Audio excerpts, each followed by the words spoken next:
I don't think it'll come as any shock to you guys that I've been living here in Sweden for quite some time now. In fact, just after the new year, I'll be celebrating having spent 3 years here in Sweden. 3 whole years since I uprooted my entire life and switched for the Scandi life here in Sweden. And with nearly 36 months under my belt living here in Sweden, you would think that by this point, I've got a pretty good grasp of what things are like. There's not a lot of things that can surprise me anymore about Sweden, right? Well, today I'm here to tell you that even several years into my time here in Sweden, there's a handful of things that I still don't entirely understand. A handful of things that still confuse me to the point that I'm not sure that I'm ever going to understand these things. And just a disclaimer before we get started with this video, I'm not saying that any of the things I'm about to be sharing with you guys are completely irrational.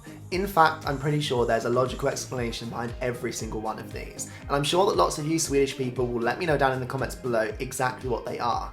But regardless of the logical explanation behind why these things exist or why we do them the way we do, I still can't get my head around them, which maybe says more about me than it does about Sweden. But I think you guys get my point. When you start your life in one country and end up moving to another one, no matter how logical or how many explanations you're given, there are some things that you're just never going to be able to wrap your head around. And in today's video, I'm going to be sharing 5 of those things that I've experienced here in Sweden. I would love to hear from other international folk who have also found themselves here in Sweden. Am I alone here, or are you also confused by these things? Are you also left scratching your head? So you've got to let me know in the comments below. And without further ado, let's dive in, shall we?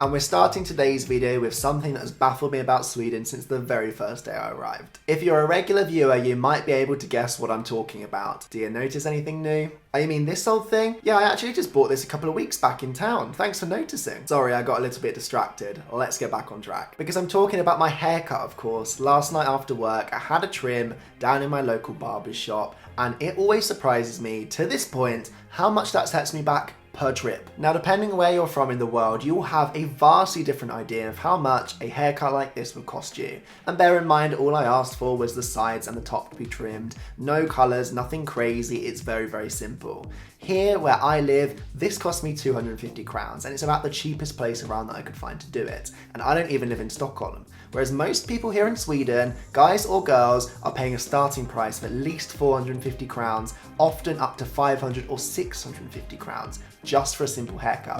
Now, call me old-fashioned, but where I come from, we pay for our haircuts based on how much time, efforts and resources the hairdresser has to put into your haircut. So back home, I would have paid about 11 or 12 British pounds for this haircut, about 130 or 140 crowns. Now I'm paying at least double, and that's if I'm lucky. Recently, I've had to pay upwards of 400 for the same haircut. Nothing has changed, same effort, same time. Now let me be clear here, I understand that if I come to your barber's shop and I ask you to put colours in my hair or do some kind of crazy tramline design, I expect to pay for that because I'm going to be sat in the chair longer, it's going to take your time, you can't be seeing someone else. I completely understand that. But when I'm asking for the most basic haircut around and you want me to pay over £40 sometimes, that just baffles me. Now, don't get me wrong, I'm all for hairdressers earning a decent wage, but how can you justify the fact that I was sat in that chair for 13 minutes and he earned almost 300 crowns off this do?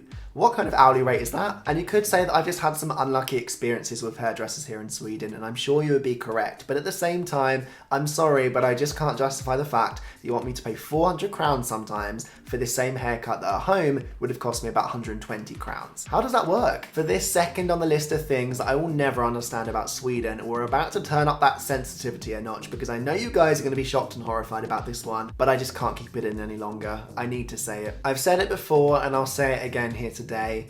I just don't understand the sandwich cake, and I'm not sure I ever will. But before you boycott my channel in absolute disgust at what I just said, bear with me for a second. I'm willing to park the fact that I'm not entirely sold on the taste of sandwich cake yet. Today, what I want to dig into is the concept itself. I just want someone to explain to me how this concoction came to be a thing in the first place. How did it actually come to exist? That somebody thought, you know what, that cake over there looks beautiful. Wouldn't it be so much better if we replace the sponge and put sandwich layers in there instead? In the same way that we put layers and layers of pancakes on top of each other and call it a tower, I don't understand why we don't just call a sandwich cake a sandwich tower. Why does it deserve the definition of a cake? Because is a cake not sweet by definition? Have you not just taken the whole concept and flipped it on its head? And as I've said before, I'm willing to give this delicacy a second chance. I've tried it once and I wasn't convinced, but actually I'll go all out there today and say if you get this video to 500 likes, I will actually try a sandwich cake live on camera, give this delicacy another go and try and be convinced that it's actually this beautiful thing that I really need to be having all the time. But even once I've done that, I still don't really understand why the concept came to exist. I don't think I ever will. But that said, if you'd like to see me try sandwich cake in a video, you know what to do. You would think I've learned from the surströmming incident, but apparently I haven't. The third thing on my list today of things I don't think I'm ever going to understand about Sweden is the fact that people have taken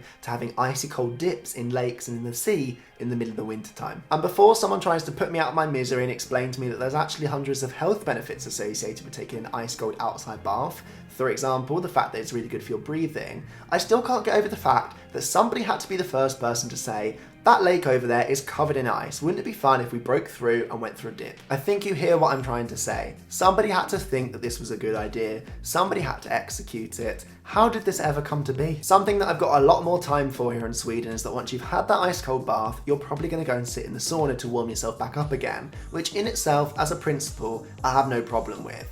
But my fourth thing today that I continue to not understand is why people go to saunas for parties. Yes, did you know that there's such thing as a sauna party here in Sweden? It's quite popular both with young people, but even with adults too. They all meet and hang out in a sauna together, perhaps even with alcohol, as a social occasion. And I can understand why that might leave you thinking that the Swedish home is a freezing cold place. But as you can see from me sat here today in October in my t-shirt, in fact, all of the Swedish homes I've ever been in are baking hot, so they don't need to leave their house to get warm. And for me, the problem isn't getting down into my swim shorts. I don't have any issue with that at all. I think the issue here is that I find a sauna quite overwhelming. I'm not claustrophobic, but after 10 minutes sat there, I begin to feel like I can't breathe, or that I'm about to breathe out fire like some dragon or something. So the idea of going and sitting with some friends in a sauna for about an hour or two in the evening is a fun thing to do, just seems completely foreign to me, and I'm sorry, I'm not sure I'm ever going to be able to understand. The fifth and final thing that I'm going to be raising in this video today, the things I don't think I'll ever understand about Sweden, is that if you look down any of the streets,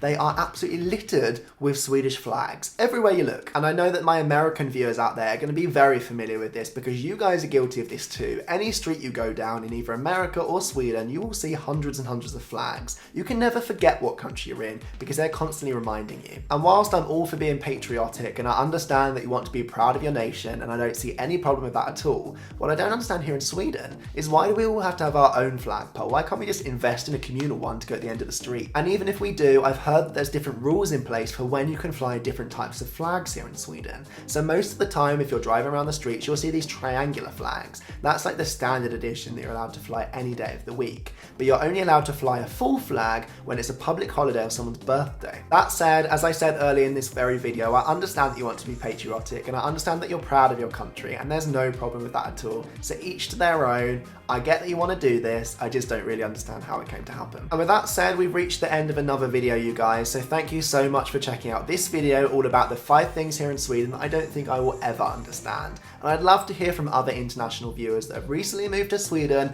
What's your impression? Do you understand these things? Are you on board, or is it just me? Or are there other things that you think I should have mentioned that I left out? Let me know down in the comments below. And my Swedish viewers, I'd love to hear the logical explanations for why all of these things make perfect sense. But to me as a foreigner, I'm still confused. So get down into the comments below and let me know what the deets are so that I can get on board before my next video. And as I said in this one, if you would like to see me try sandwich cake in a video, you know what to do. 500 likes is the target. Drop them down below. Once we've reached them, just like I did for the swimming challenge video that I did, I will be trying sandwich cake in a video right here on this channel. I'm still not really sure why I decided to do that. But anyway, I did it, so now let's see what happens. I have to live with the consequences. Thank you for checking out another video. I really hope you enjoyed it. Weekly content on this channel at the minute, and if you're not subscribed, I'd love it if you could, so that you're here as soon as those new videos come out. I love the conversation we have. I love putting videos together for you guys, and I hope you're enjoying them too. Until I see you next time, thank you so much for watching, and have a great day whatever you're up to. Eating sandwich cake or going to your sauna parties included. Bye guys.